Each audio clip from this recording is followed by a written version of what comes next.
we said, you're already perfect some way. Sometimes it's good when you start meditating, first, just stay in that perfection instead of going already trying to change, get rid of things, or reaching a state of happiness or anything like that. Just appreciate that in some way the core of your being here and now is perfect already. You can already rest in there.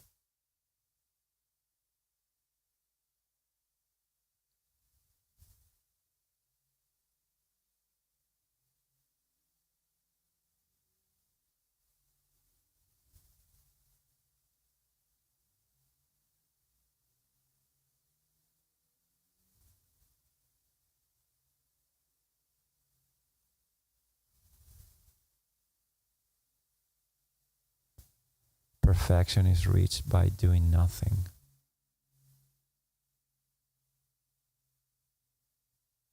All techniques and meditations are temporary tools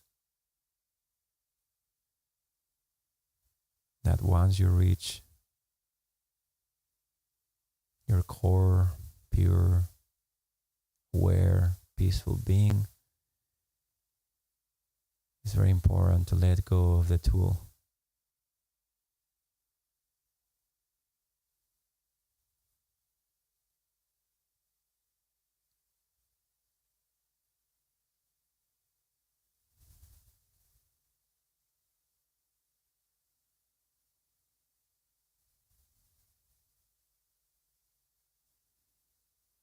For many people, when you do that, at first it's actually not that difficult to find a restful state of mind. But very quickly your mind will start kicking in with some activity. That's where the game starts. A very helpful thing for most people is to take a few deep breaths.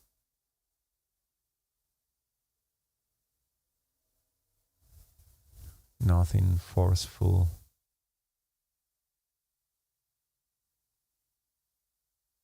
Just expanding gently your breath in and out.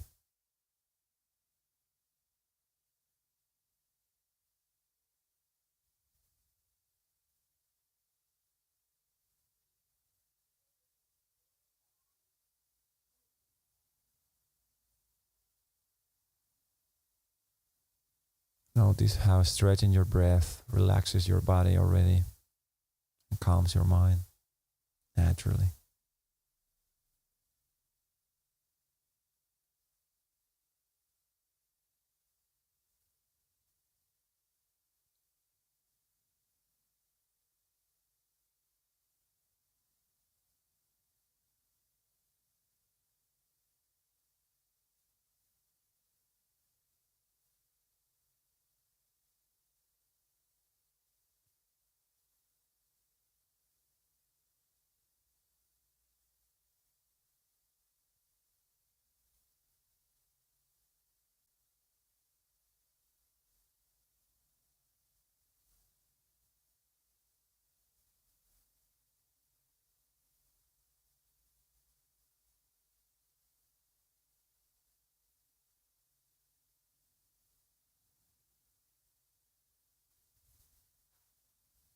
Just breathe deeply, relax your body,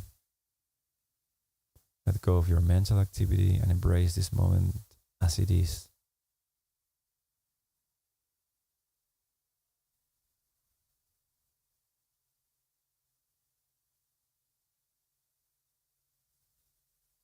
For the next moments, you don't need to take care of anything in your life. Everything's gonna be fine. So give yourself permission to render any thought of your mind not useful for what you're doing. Now you're breathing.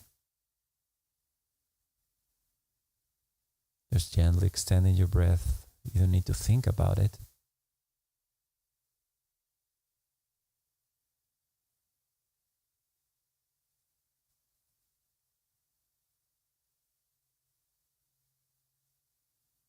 And notice how your mind will take any opportunity to make comments on everything.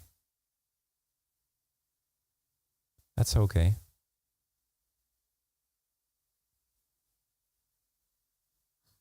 Just let it lose its momentum just by not feeding it with your attention. So just let your attention rest in a relatively large, deep, comfortable breath.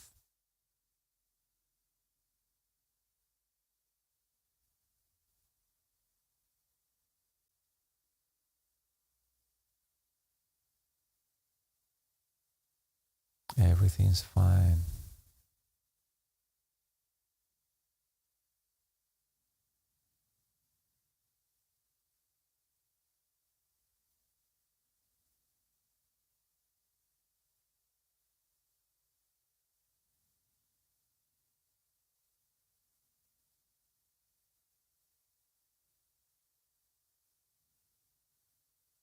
Letting your mind go is an act of trust that everything is okay.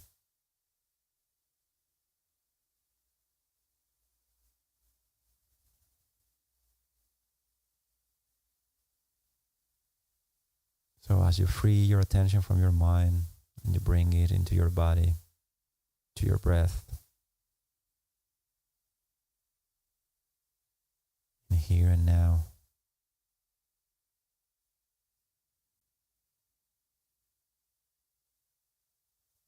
the thoughts that may come, they will start going more in the background of your experience.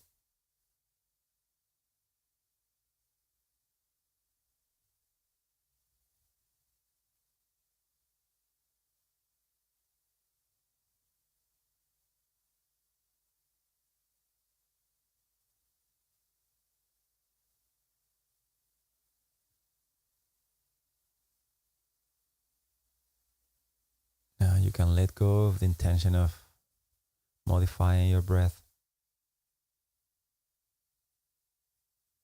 Now your breath is moving automatically, as it always does. Your body knows very well how to adjust your breathing. So let it be, whatever it is.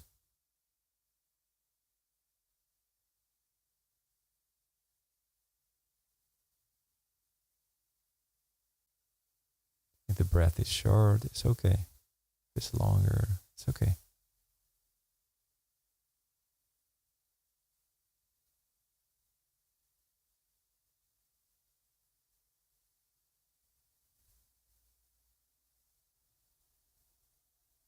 And in order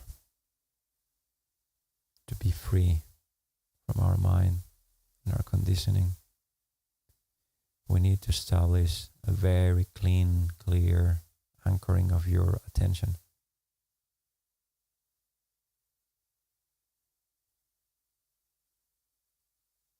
So take the sensation, the tickling sensations of breathing through your nose as an anchoring point. Become interested in how it feels to breathe in cold air, to breathe out warm air.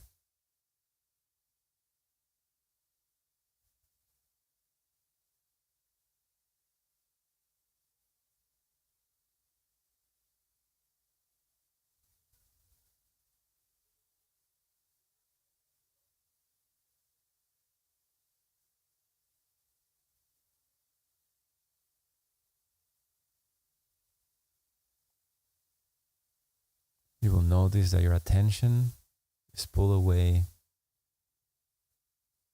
by distractions.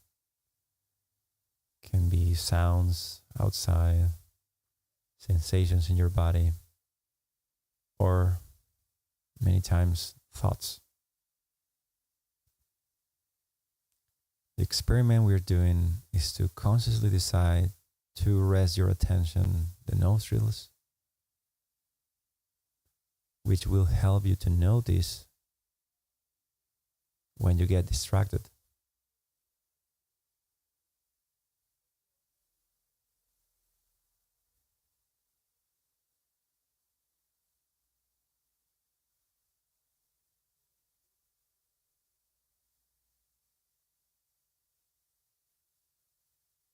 You don't have to force your attention or your mind.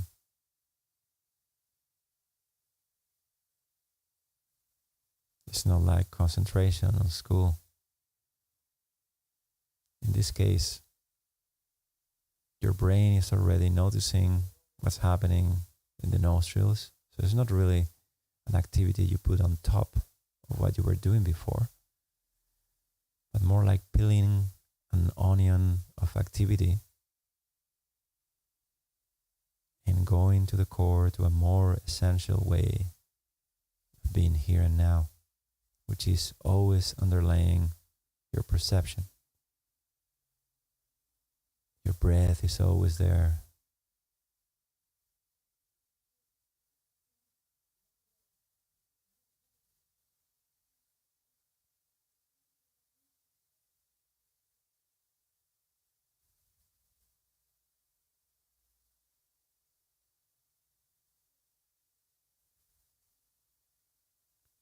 Relax your mental activity. You don't need your mind now.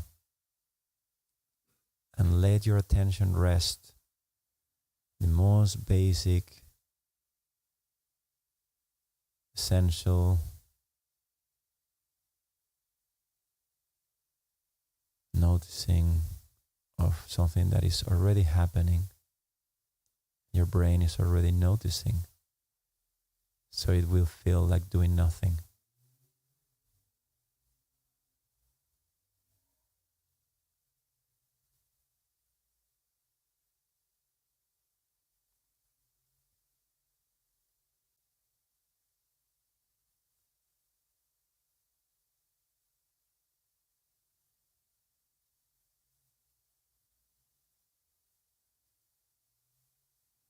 Anchor your attention, sensations of your breath through your nostrils. Become interested in every detail, how different every breath is from another.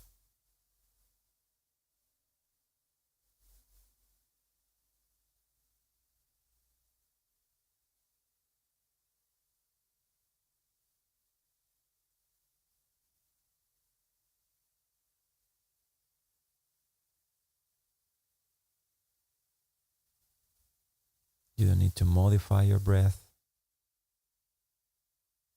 Let it alone, as it always does.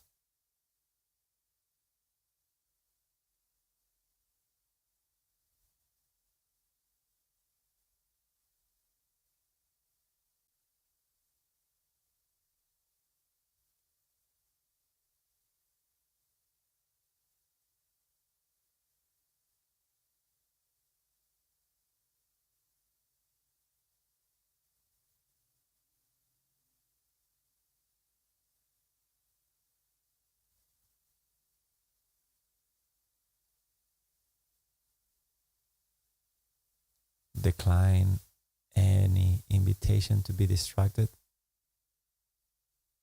and rest. Deep relaxation and pure, clean attention.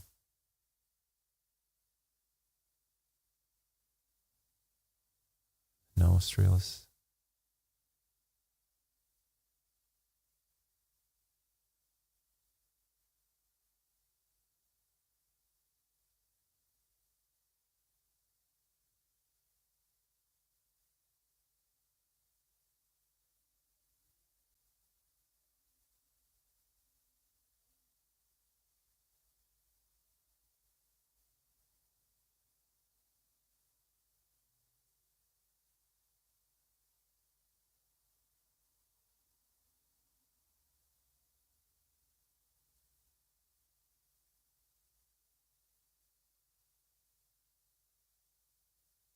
Doesn't matter how many times you get distracted, just relax and go back to noticing with interest and curiosity the breathing sensations in your nose.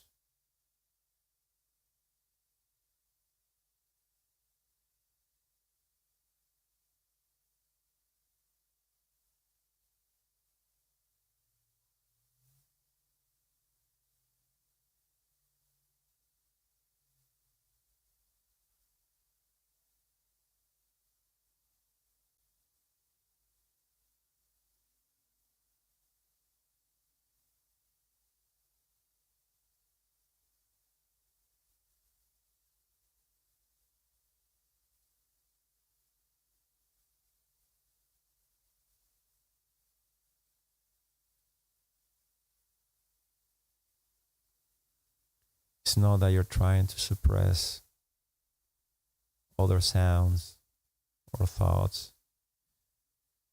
It's more as if you will fall asleep in a busy train station. You can discard and relax and let your attention consolidate to land your nostrils and regard anything else as unimportant right now.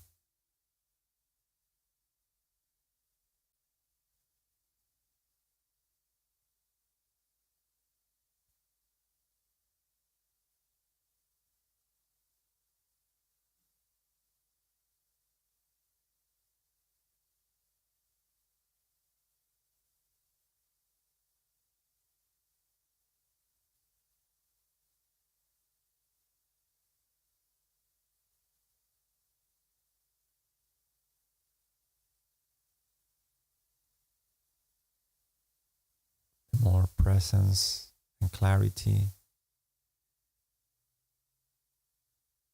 in the nostrils,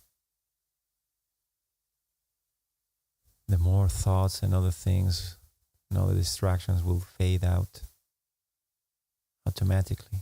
You don't need to exclude them or anything like that.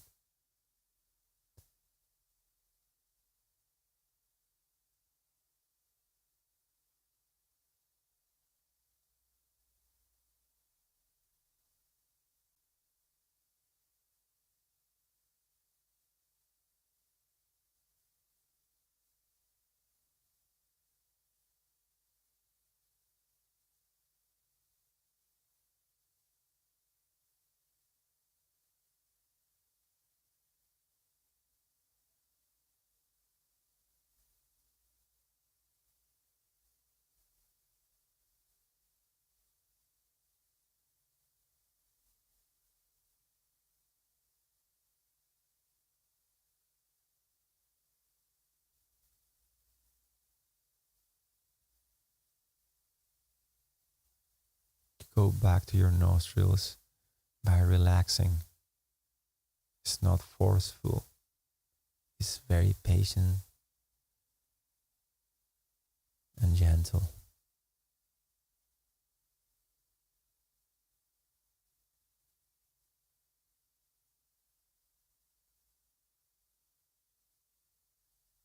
Let your attention, like a magnifying glass with the power of the sun, unite your attention, your nostrils, to the point they create an anchoring of clarity and presence here and now without thinking.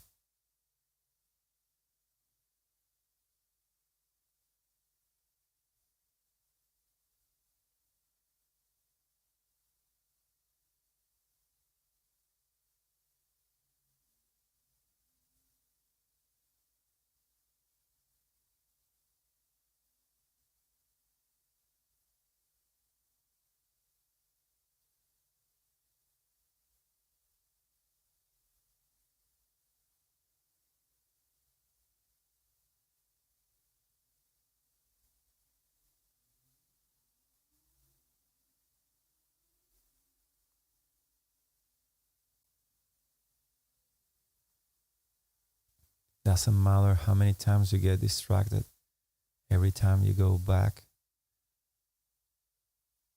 it's a win. You are recovering your misleaded attention.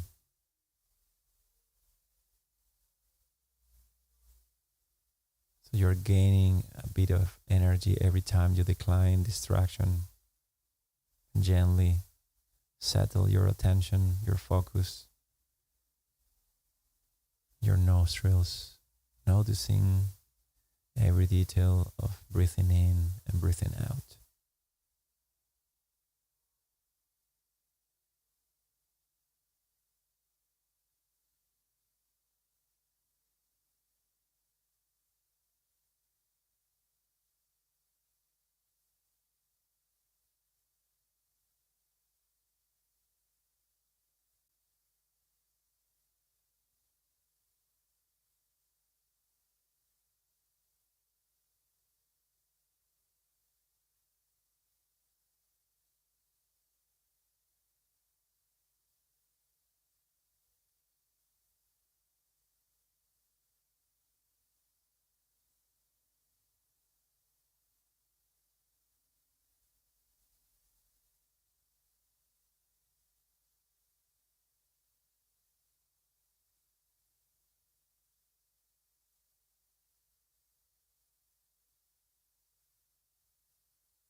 When you relax, you let go of distraction.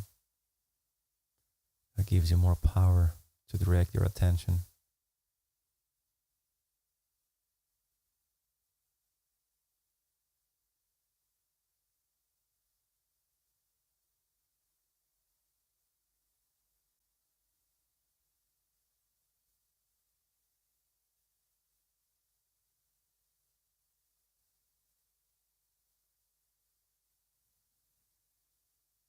Now, as you get anchored, attention gets anchored, your nostrils, as far as the center of your attention is there, just start noticing how your attention is pulled away by different things, which is okay.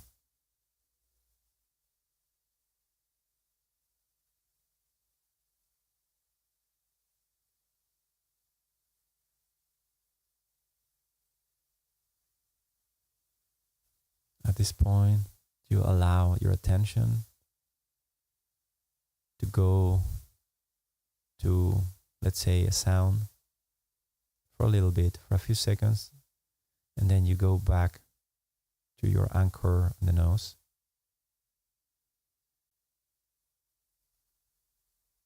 In this case, you are fully cooperating, allowing your attention to freely go wherever it wants. When it's pulled away, not because you decided, but you are very much aware of where your attention is at any given moment. You're not distracted. You're just letting your attention have some glitches.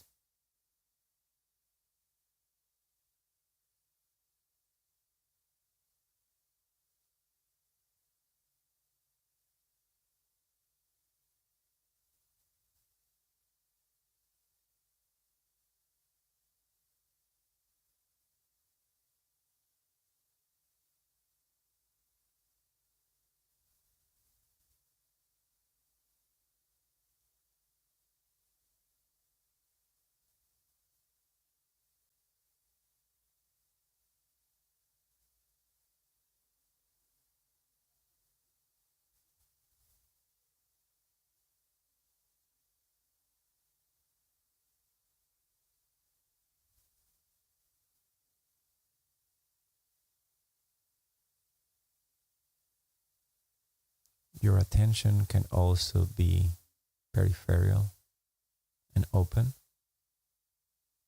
You actually have these both types of attention at the same time. So you can be focused on your Your anchor is steady, your nostrils.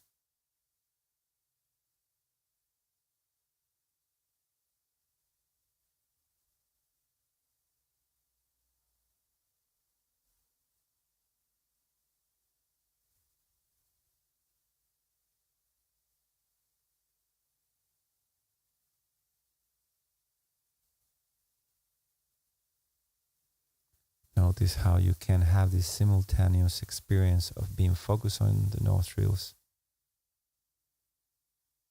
and temporarily noticing another sound or sensation.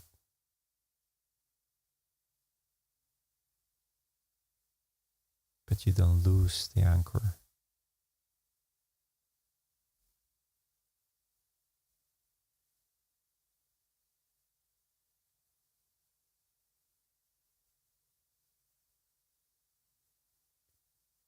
Without losing your anchor, notice how certain sounds start and fade away.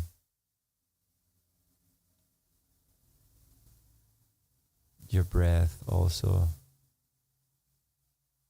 starts, fades in, fades away.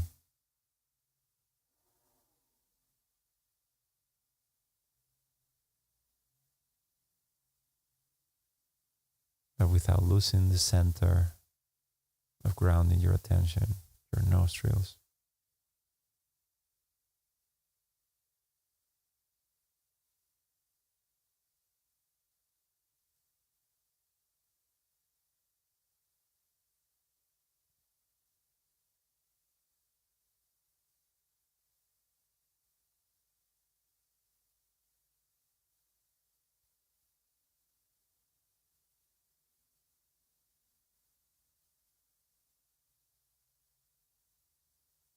You have the contrast of something very steady, your attention being anchored, your nose. At the same time, fluctuation of perception around you.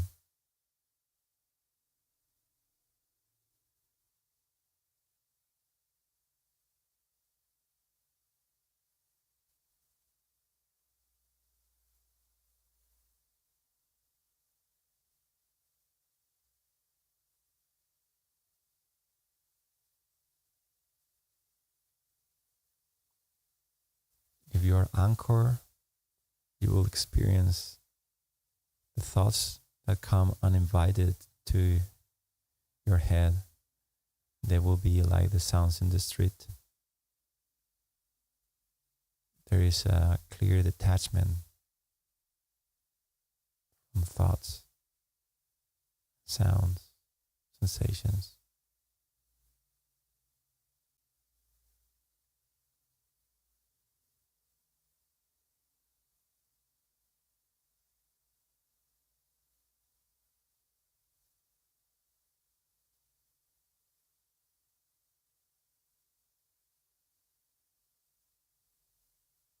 Notice how thoughts are like sounds in the street, come and go.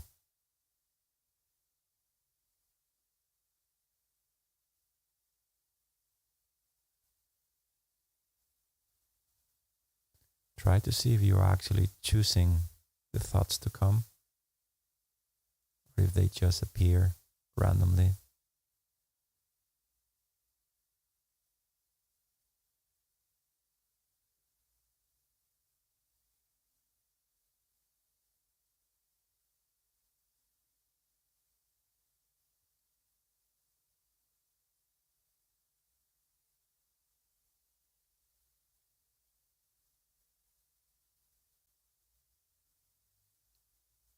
Nothing can distract you if you are fully relaxed and calm.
Notice the fluctuations between thinking and not thinking. For that, being anchored on your nose will be very helpful.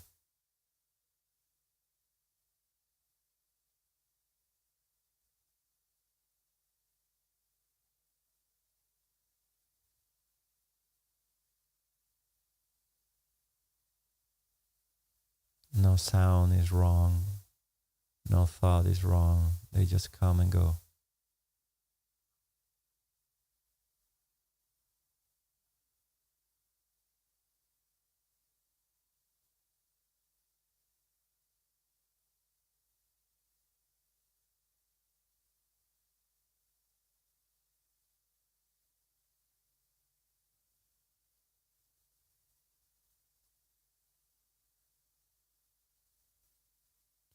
Don't lose the reference of your nose, but at the same time embrace how sounds, perceptions, thoughts pop in your experience and they fade away. They have a time.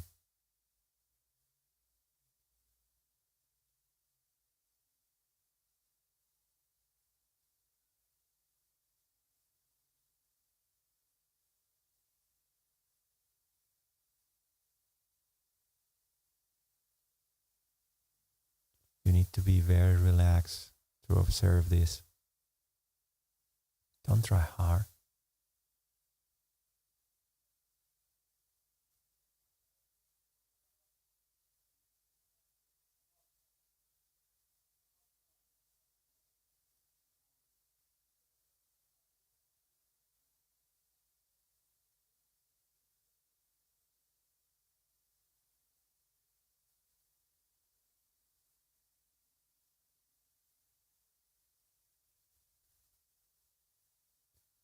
There is no difference between sounds, physical sensations, or thoughts.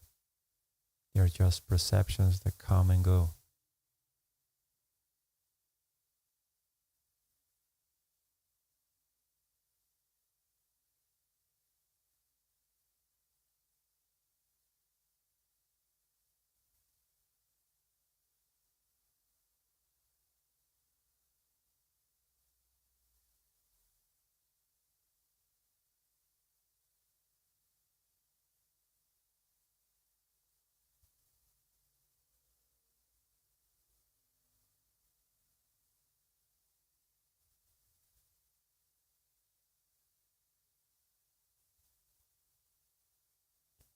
Notice a very peculiar thing, that the clarity and the presence, the intensity of your attention matches the depth of your relaxation. You need to be very relaxed to be fully aware.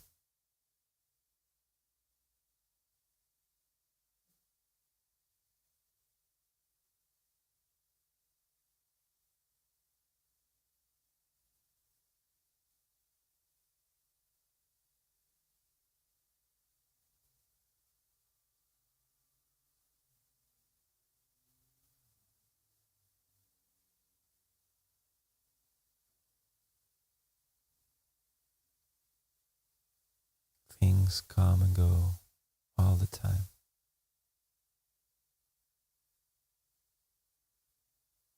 There is nothing in your experience, not even the sensations of your body, the perception of your body. There's not one single thing that is exactly the same all the time. It's a combination of perceptions.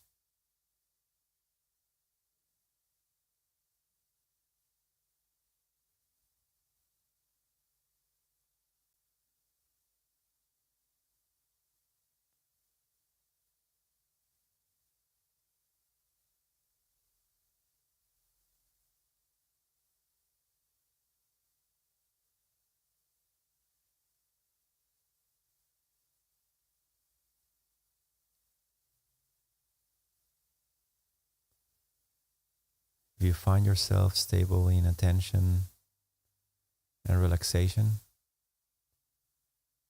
which will be noticeable because there are less thoughts, It's a very pleasant state. And you can let go of your anchor and just abide, aware of everything happening, every perception popping in and out of your experience, like waves in the sea.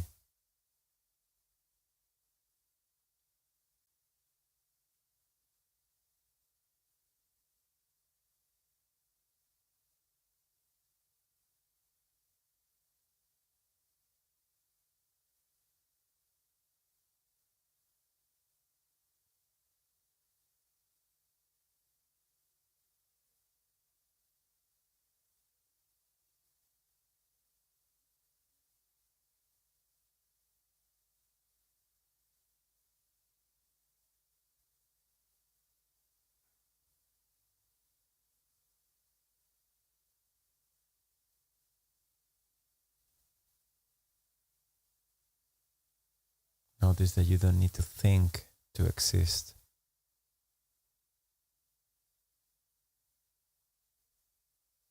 The contrary, the less predominant thoughts are in your attention, the more awake and alive and present you are.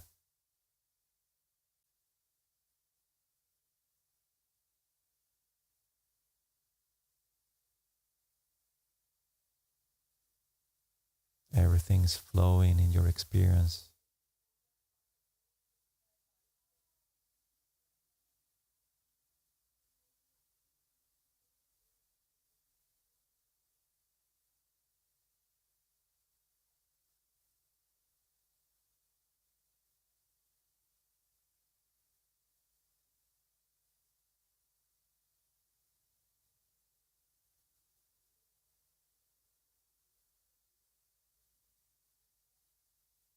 How much can you let go? Trying to control everything with thinking, and just abide in presence, an open, welcoming presence.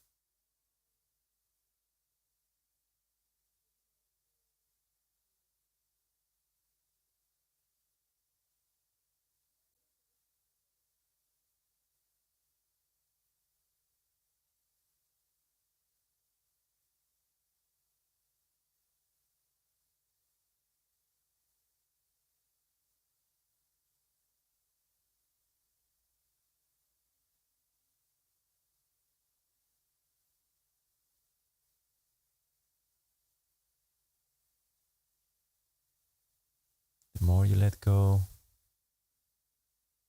the more vivid your attention and your presence become, and the deeper the relaxation and the calm.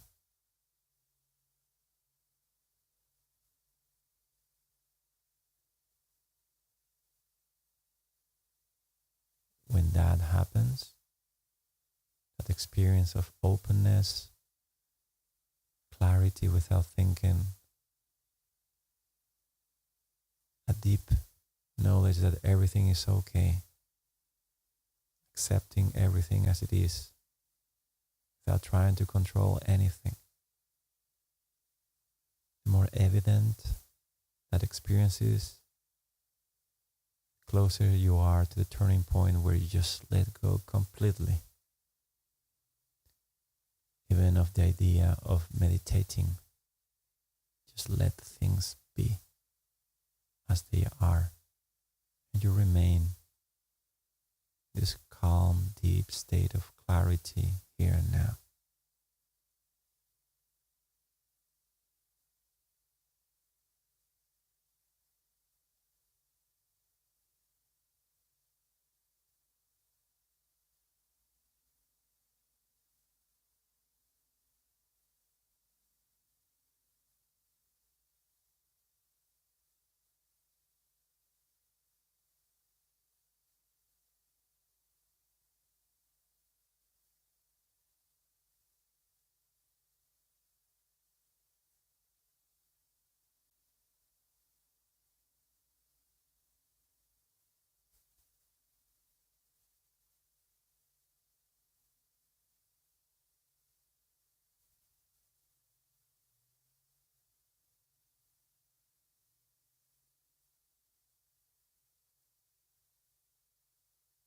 Just surrender.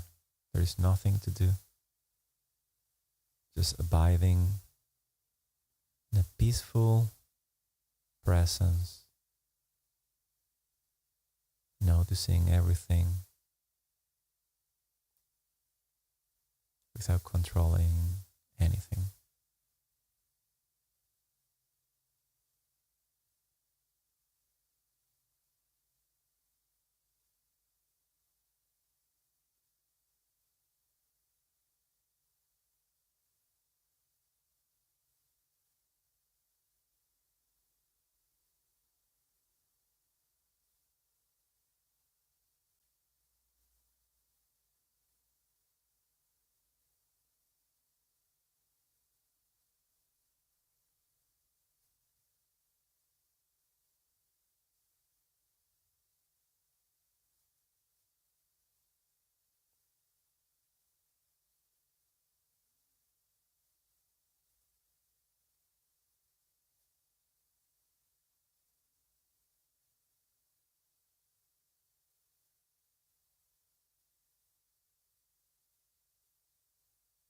Meditation happens by itself. You just rest.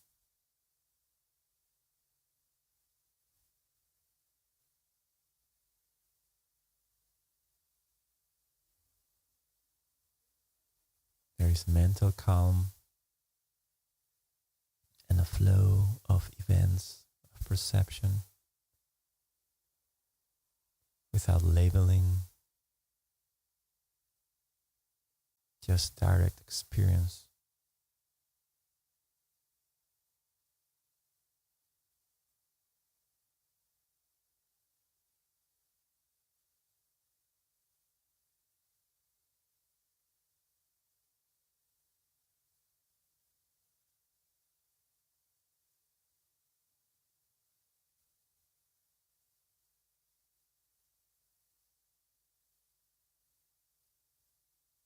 How much can you let go of your mind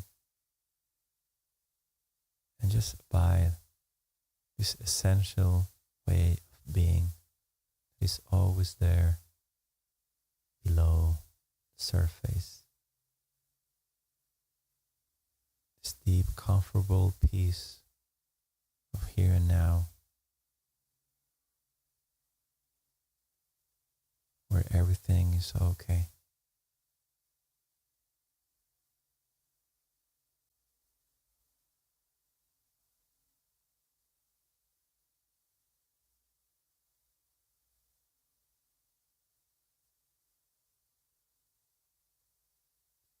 You're about to finish very soon. This is an experiment. Make sure that you're surrendering as much as you can imagine. How much can you go deeper into allowing everything to be as it is without thinking?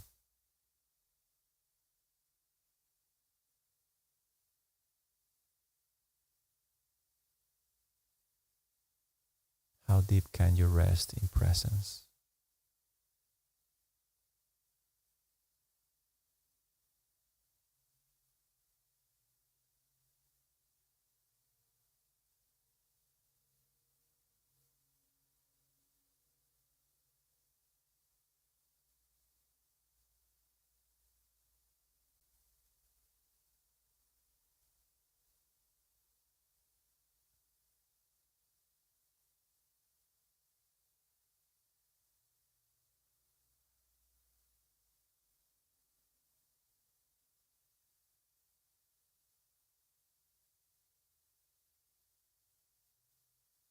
Just a bit farther,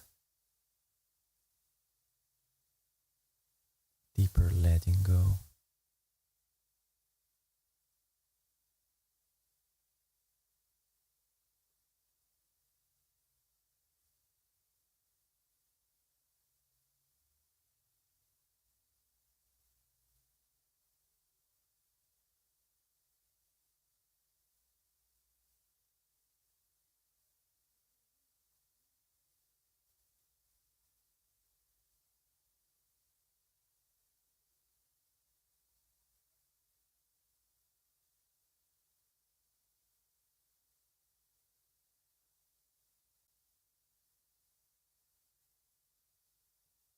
how much can you disappear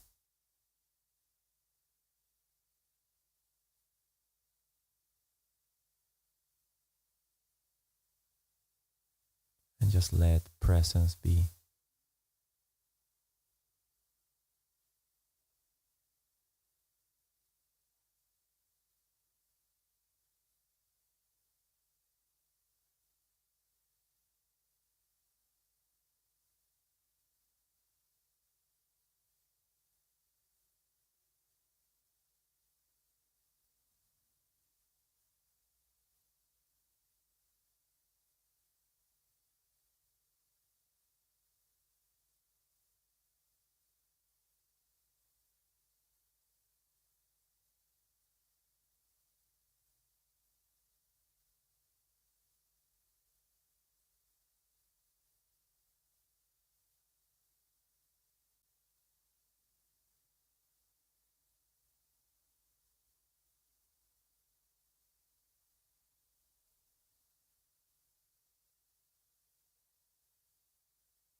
Without losing this essential way of being here and now,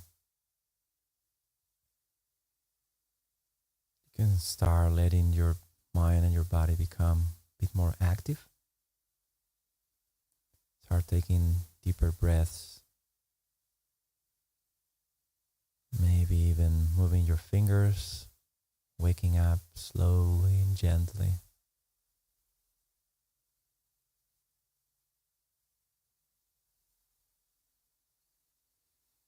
Take your time.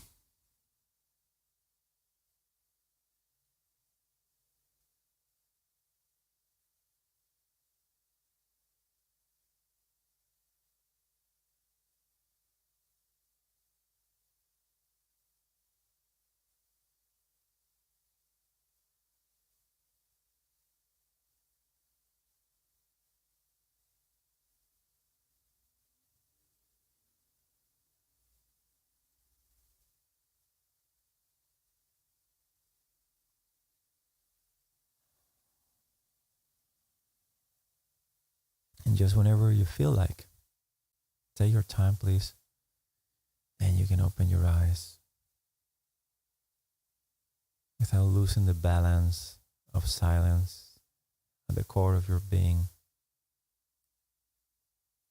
Let thoughts be the periphery, like the sounds in the street. Be like a bamboo that is empty inside.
for giving your best. I know for some of you this is challenging, but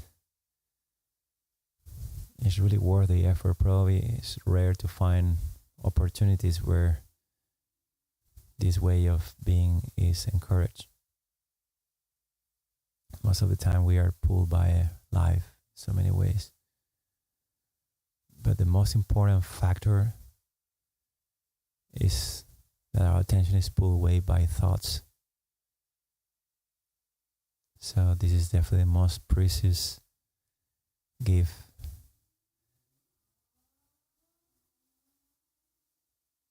Meditation or any other activity like running very, very fast with a bike when you're about to die gives you presence, right? That's why some people love to risk their life so much, and the others too. We're always looking for this interruption in our train of thought,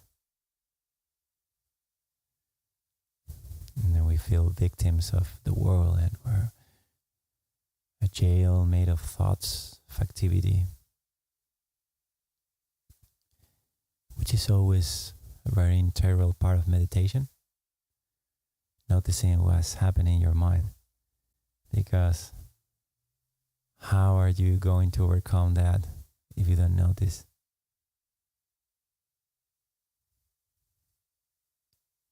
Because if it would be so easy, there would be no meditation.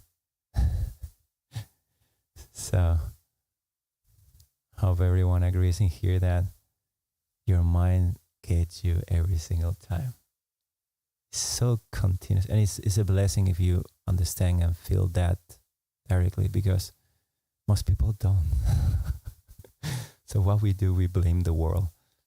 You blame your boss, you blame your ex, you blame the economy, I don't know. Because we don't notice that it's actually just a thought. But the thought could be different. It could be, oh, my boss actually helped me with this, or my ex actually showed me that life without him or her is so precious.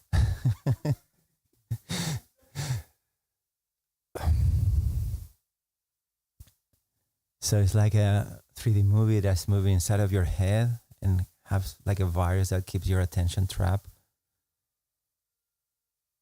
And that's where simple but basic understanding of meditation,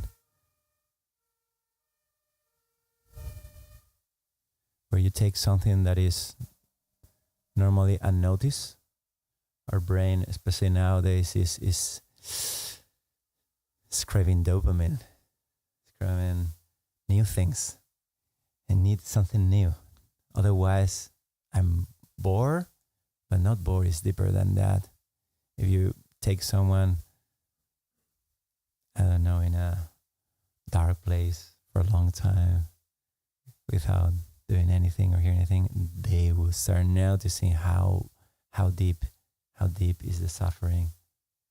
Just a notice, no, I'm fine, I'm good, man. Of course, it's each one's business to understand how screwed you are. But if you're honest and you see it, you should start noticing. First thing is, how could you call yourself free where you cannot just even let your attention rest just for a few seconds in a row?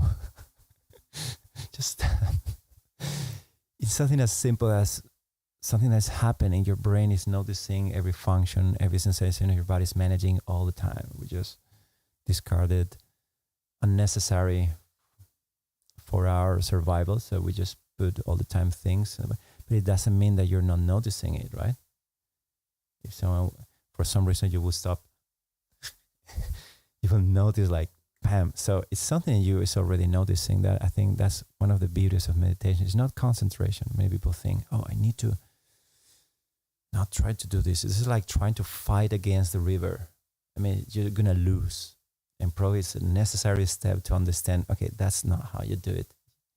So it's more like many meditations, these anchoring points in the breathing, different parts of your body.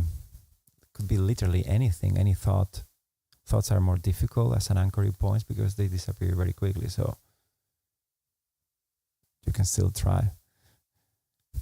But take something that is already happening and just decide, rest on that. Rest. It's not that you add another activity. It's like you take a present activity and you surrender all this superficial activity. You're just exploring what is the deeper you can go in this basic being here and now without adding, without thinking, without manipulating. You probably notice that your thought is always trying to control the experience. I'm sitting here, I'm doing this right. I think my back hurts. Should I move? Should I not move? Oh, that sound bothered me in the street. And, it's all the time. It's like a very annoying. We just are convinced that this is us. That's why it's so difficult even to consider the idea, can you observe your thoughts? So, if you try to do that, probably some of you have you tried that? To observe your mind directly? How good that was.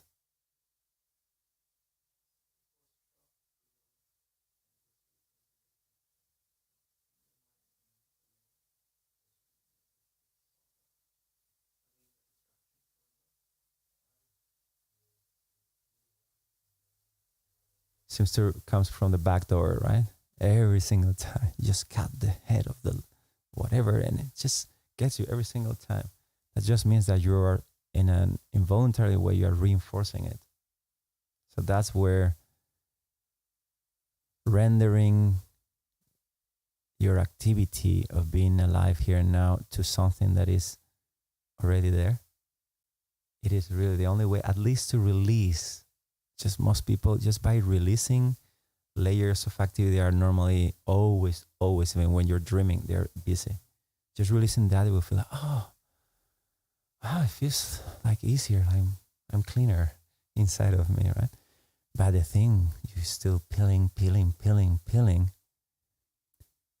It gets to the point, it obviously becomes difficult to express or to share, and yet it's the core of your experience right now. So in some way, it is,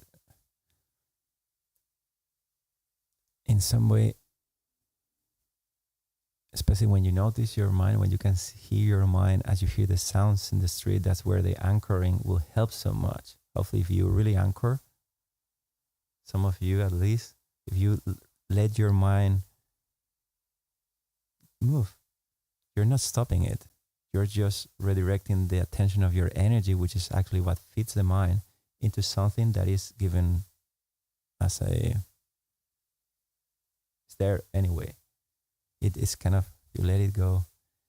If you do that, suddenly you start noticing a sort of like simultaneous thing. There is this anchoring. That's kind of still. The attention, when it starts stilling, start becoming, you play that game deeper, people go into what is called absorption meditation, which is you go in ecstasy. It's so good. No drug or sex in the world can be compared. Actually, all sex or drug in the world is actually just letting you go a bit of that. In French, they call it the petite, the little death, right? It's exciting, like you suddenly just for a second, you just let go of everything. Oh yeah, an orgasm, we call it. So imagine to discover that you can do that. Right? Life is way more exciting.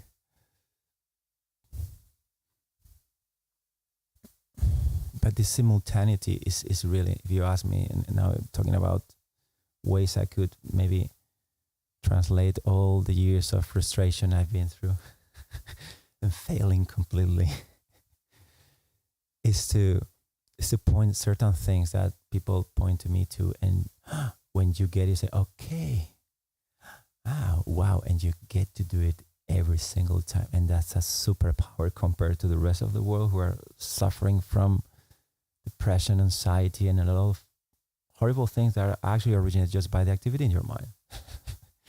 So if you get to be skilled in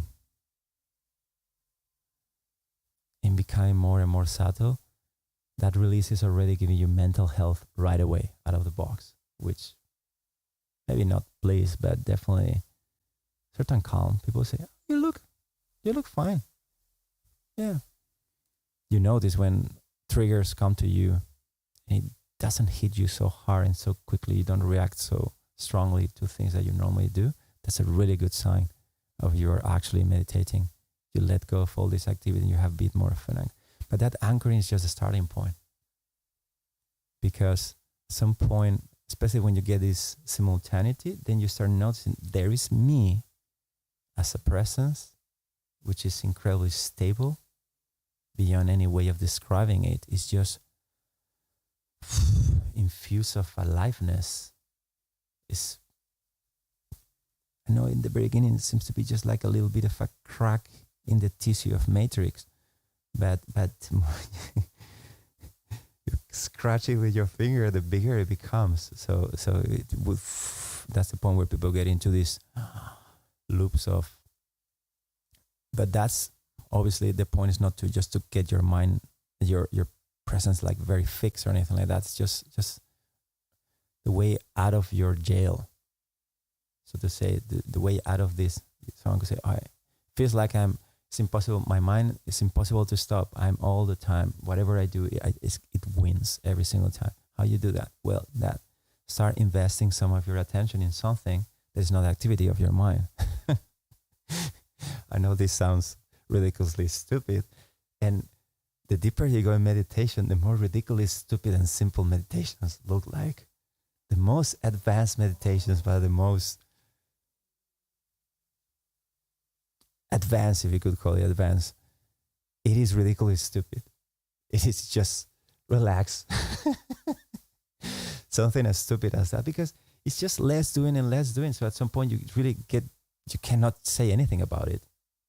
But hopefully, definitely people getting together and trying to convey, like we're just burning, people doing certain traditions, celebrations, you just burn furniture. When spring comes, so you just throw everything out and you burn it. So meditation in this sense is what we're doing here is just putting together, and hopefully the intention of everyone is helping you to cross some barriers that maybe at home you find more difficult.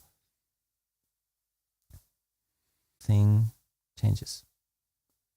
There is nothing to stick to. That is the Buddha's most important teaching.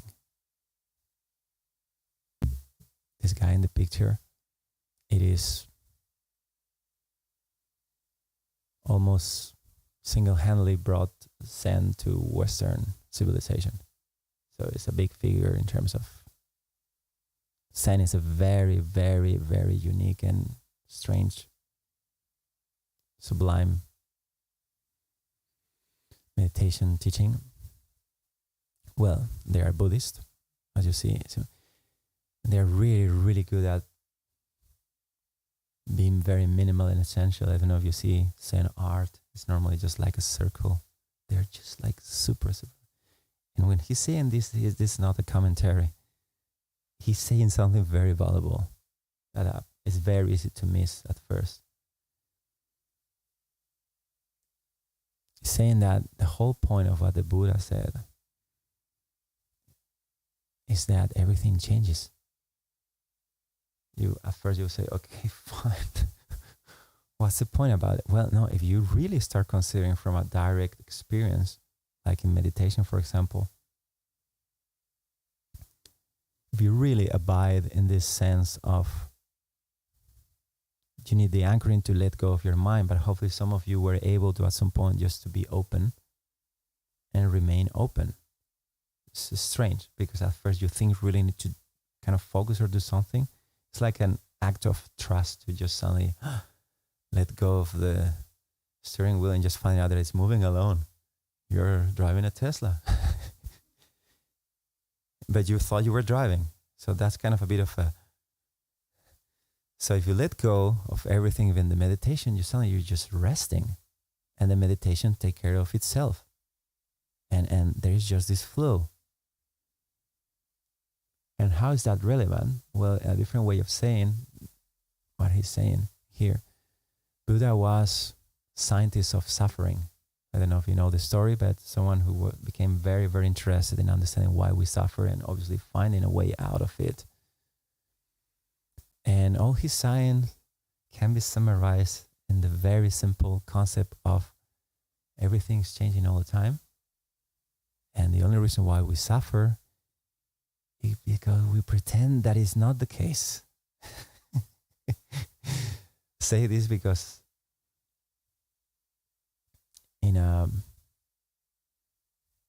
can you think of anything that is not changing all the time? Temporarily, you say, yeah, the floor seems pretty steady, right? But if you will see from a bigger perspective, it changes. This is not going to be here. I mean, the SS or the Stasi seem to be a very powerful forces, and they were literally like a few meters from here. Literally like 20 meters from here. They had their headquarters. And gone. Say this because when you start seeing your life like that, at first, some people get into a very depressive mood when you think, oh, I'm actually going to die. And everyone I know is going to die. And the whole earth is going to disappear. I mean, which I think is important to mention because some people really get stuck in there. That's one of the critiques I do to Buddhism. Buddhism is a huge body of, like any huge religion. So there's a lot of people who don't understand the thing and they're talking about it. So it's very dangerous. So there's this gloomy thing, and some Buddhists are so dark and so, no, that's really not what it means. Exactly the opposite. Exactly the opposite. And this is obviously very difficult for our regular way of understanding, for our mind, the way we have built our beliefs about the world. So don't think that this is just going to crack so easily. But if you stay long enough in this flow of meditation where things are just flowing, then suddenly the idea, it becomes way more appealing because you notice everything's moving, but in some way you are not. There's a deeper sense of you that goes beyond everything you experience, everything you perceive. I mean, that's quite a big thing to say, right? You exist beyond anything you perceive. It's still a bit scary even, right? But it's a fact, and that's the point. This is not to consider a theory or philosophy. It's just to really find it in the experience, because that's the end of your suffering. All the suffering, if you had to reverse cycle our minds to find out what is failing, is this attachment, is this fear, this desperation, this need of freezing things. Like when someone with a huge ego trying to make history by conquering Ukraine or something like that, trying to make history, just it's gonna blow away, just doesn't matter. And I know this may feel frustrating.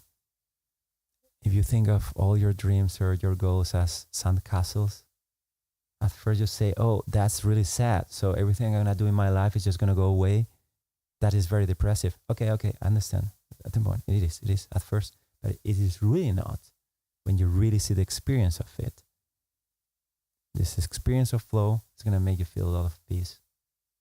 For those of you who felt a little bit the sensation of contrast between anchoring and the movement, or maybe just the openness of this stillness of awareness and perception flowing, didn't it feel very much like home and peace? A deeper experience of calm, and suddenly you feel untroubled by anything that comes and goes. So obviously by staying in there, then things like seeing or what you're trying to build with your life, like, oh, I'm going to become great in my career. I'm going to finally achieve, and this is one of the best ones. I'm going to earn so much money that I don't need to earn much money anymore.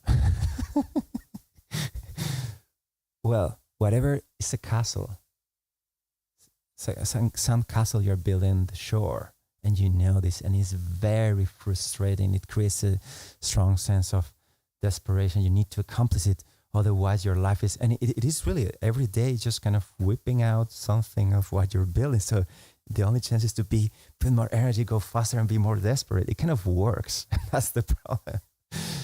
But if you would just step aside and you see it's just a damn castle, and if you will really step aside, you will notice that actually the castle is being constructed automatically. You think you are building the castle, like I'm doing this thing in my life, but you're not even doing that. If you really sit in the back where you can observe your mind, you're gonna notice. Never. Do you really choose your thoughts? It is a great revelation. It's a very profound. It should change your life just to think about. Wait, if you don't think your thoughts, you don't choose your thoughts. What are you choosing in your life?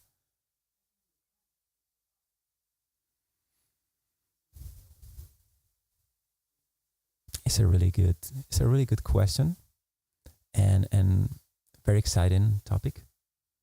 But just to keep it simple, because I really like that topic. But let's put it this way: if that will be the case, that many people will say that's not the case. Okay, it just doesn't matter. It's not about something we should discuss about. It's more like an experience you can prove to yourself. Let's say. So in this sense, some people will disagree. But in any case, in any given moment, because there's a lot of people, let's say, just following. I know you're probably not meaning this, but there's a lot of people out there trying to be positive, trying to change their life with affirmation, like trying their beliefs. And not to say that is useful, definitely. I mean, please do anything that feels good at any given time, as far as not making anyone feel not good. But I'm not saying don't be explorative with creativity or many spontaneous things that come out of you, but still, even creativity, even that apparent very unique choice, it sort of happens, doesn't it? Do you do anything artistic? Okay, you're right. Okay, so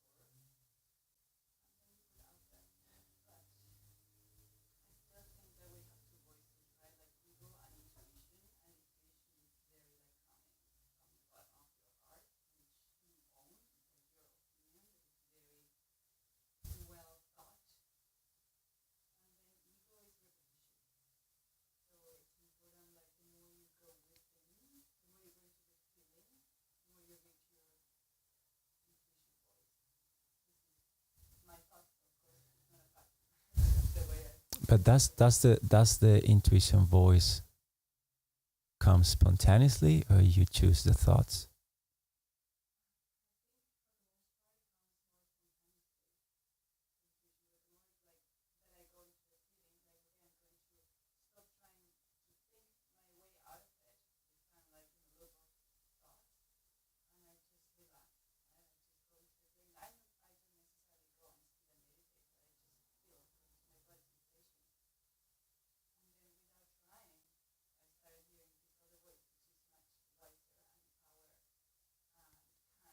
So it feels like you're just following thoughts. So you actually have the choice between thoughts, but ultimately the thoughts are there anyway.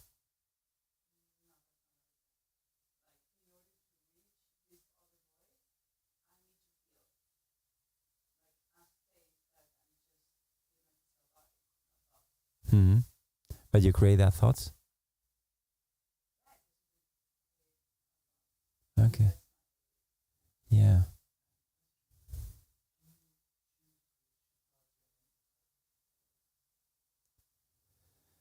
that it all comes down, and this topic is very huge. I'm super excited to keep talking about it. Sorry if I'm not gonna pull very deep into what you're saying, but attention for you. I don't want to. I just want to maybe just leave something in there to investigate, because ultimately this is the truth doesn't have any word, and yet it's useful to hear someone how they experience it, how they live it. But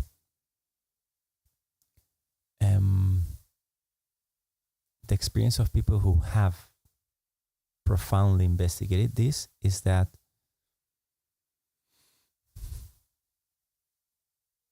it becomes more apparent that there is something that is non-tamed by anything, as if it was an infinite or a source that has no location in time or space. And the gradations that you should have to, the limitations you should do to that, which is impossible to perceive, how you should gradate that down to something you can establish between contrasts so your mind can understand it. So black and white, or otherwise you don't have contrast, you cannot perceive anything. Same thing with your thoughts. Thoughts cannot exist if they're not surrounded by silence. In the same way, the idea is to investigate what happens there in the root, right? So regardless of certain, I think this is the way it happens. Some people may have different opinion. Let's leave it open. There is no truth about it more than the one you can certainly experience. But when you see people who have really profoundly investigated that for many years, they had this apparently paradoxical way of talking about this, which is sometimes what is useless to read about it. And just to follow a little bit of that line, which is the context of what we're doing here today, creativity goes a little farther into the expression of it. So that's where I'm trying to, let's stay just talking about something we were trying to directly experience today. In order to have a focus of attention, even this narrow thing you have in your nose, you need to create that contrast, right? Between that and the rest. So ultimately, anything you choose, you're doing it with your mind, even when you don't think you are choosing with your mind, because that is the part which everyone has to explore. What is thinking? It's just the voices that you're hearing, are images, are sensations, emotions. You start peeling it to see how the unconscious mind, how deep goes something unconscious in you right now. Like the fear of your death is not something you're thinking every day, but it is there. Right? It's there like a grounding sensation, right? And it's the departing from paradise. It's meaning, I'm saying is that it goes subtler and more subtle and more subtle. That's where it becomes more and more difficult to state in words. And ultimately, we discussed before, whatever it feels like you were saying about your intuition. I will personally say there is this freedom where, personally, just to hopefully giving something useful.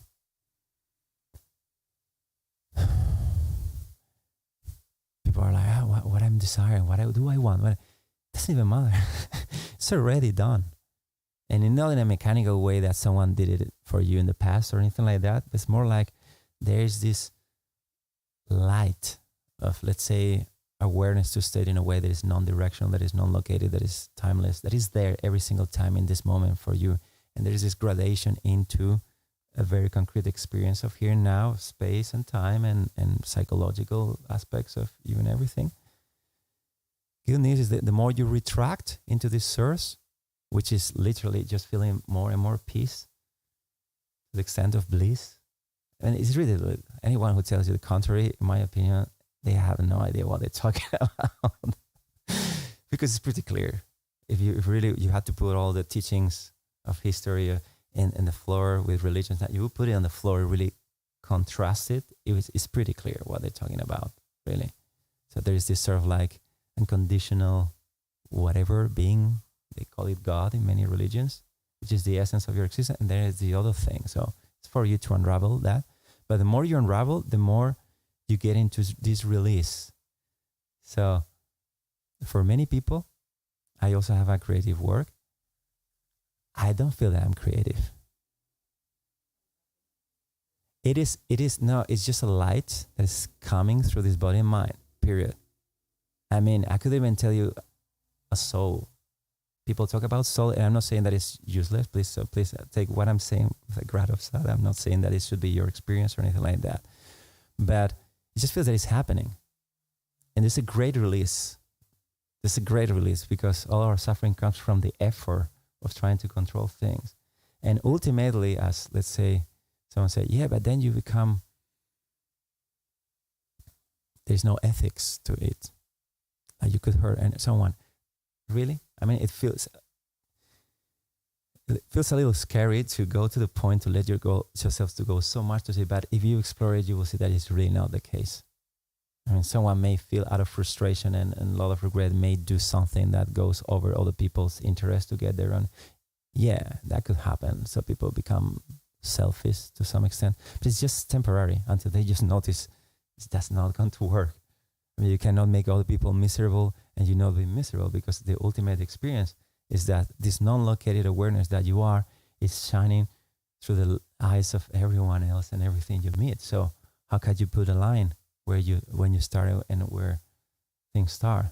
Meaning that's where religions come to this kind of wholeness, one or non-dual thing, as someone said. Ultimately, all religions and meditation path leads to that spot where you can really not talk about it. But it is definitely, and just to close to what I was saying before, because I don't want to leave that open with the sandcastle and saying, oh, my dreams. And so are you saying that I should just drop everything and doesn't make any sense and everybody's gonna die? Or no.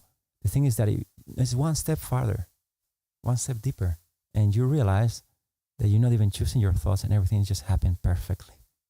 And every single time, like everything's taken care of anyway. Imagine that out of your life. You don't need to manage yourself. You don't need to manage the world. You don't need to control anything. Just let it go.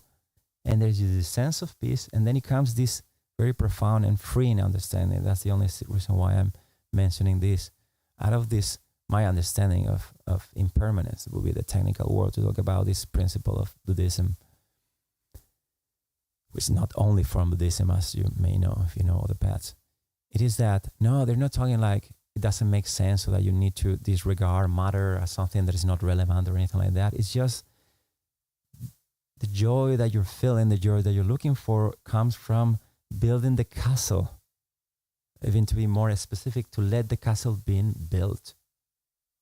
You can go into stages, and the deeper you go, the less doing there is, the more and your body start moving. You go out of meditation. It's literally what happens if you go deep into that. At some point, you will go. The more you dive into this seamless state of presence, which is more alive than being thinking of something. The more, at some point, you go out of the meditation. You know this non-doing, this witnessing. Impossible to pinpoint or locate or to add any identity to it. It seems to be flowing anyway. You can stop it. And comes a great freedom. I know it's a little paradoxical, and I'm not hoping that you understand, but I'm just saying that in this idea of impermanence, letting go of the idea of trying to control the world, there's a sense of freedom to come into the conclusion, nothing in this world is really gonna make you happy. This may sound very sad if you don't know what is happiness, obviously. But now the point here is that you should have a very clear experience of, at least to some extent progressively, that the more you let go, the deeper the peace is. And I'm not saying not gonna find some smelly stuff you're hiding and some corpses you're accumulating over time. Of course, sometimes it's gonna bad if you still keep in that attitude of just letting it see how it happens, this emotion of rage or sadness, just let it be there, and it resolves itself. It was just something blocked. So ultimately, the beautiful news is that life is designed to be cheerful and nice and perfect every single moment, even when you seem to be suffering. That is really not the case. I mean, the deeper you go on this state, you will find yourself, oh no, I lost my job. Oh, I'm gonna, and you can still notice and pinpoint the simultaneous sense of presence, of peace. And this, let's call it character, because the deeper you dive into this broader perspective, the more it looks like, no, this is just like a small water version of what you are. It's not, I'm not saying deny your body, deny your mind, and just say, no, I'm just the infinite, I'm God, and whatever I do is just whatever is perfect. No, I'm not going to this, obviously. And what I'm saying is that the more you zoom out, the more like the perception when you do direct meditation, the more what you think you are, your name, your history, your everything, this thing we are trying to defend, to fix, to work hard to sustain, or just know that it's just another element coming and going. And I know it sounds scary, looks scary, but the experience of it is just the opposite. It's a release. And then you really have fun making castles. Sure.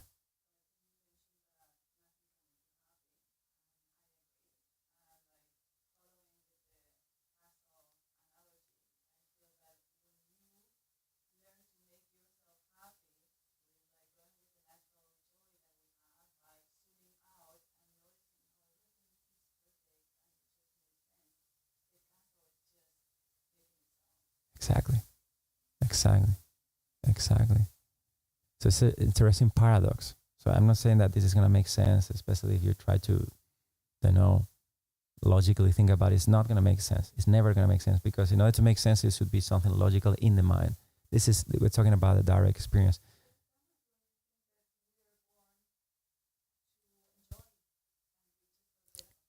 But you're talking about when you reach that point. For many people, most people are living in sort of state of fear.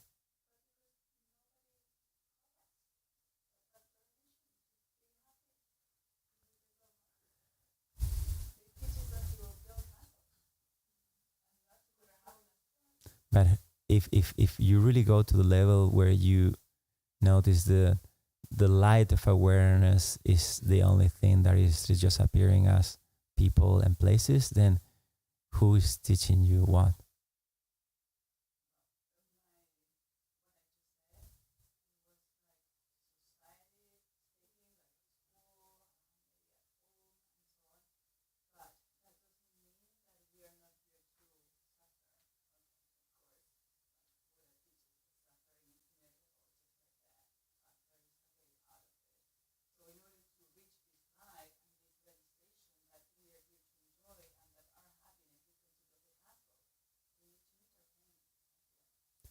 Oh, there's not. Yeah, that pain is through your mind.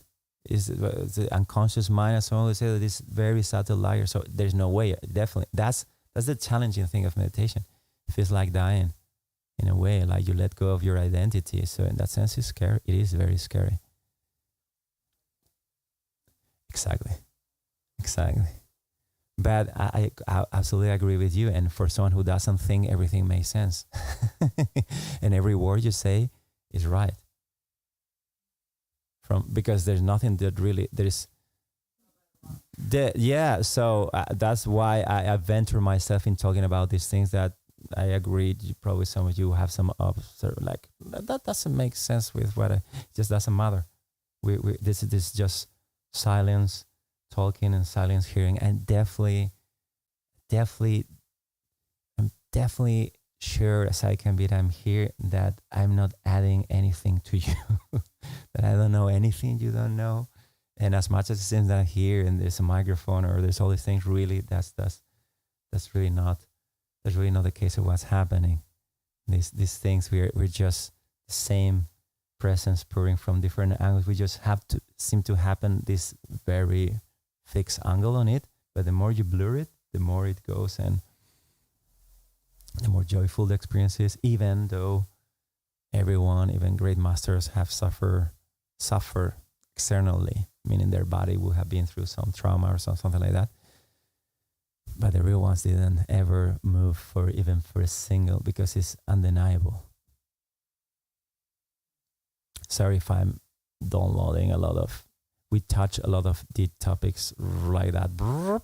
And I normally want not to leave much of a but I'm sorry to be so I hope it had sense to some way, and if it doesn't, it's really okay, because it doesn't necessarily have to. The important thing is that it sort of, if this conversation we're having, that place like you were doing, everyone is invited to talk. I'm really not looking forward to talk all the time, even it looks so maybe. Um, but I'm not gonna force you. I know many people go out of the meditation and just want to chill. They don't want to be interviewed about their personal, intimate life or anything like that. But I really hope that today's experience, or maybe conversation, something triggering you the curiosity to explore this on your own and feel a little lighter and closer to what you deserve, what you cannot lose, which is all we desire.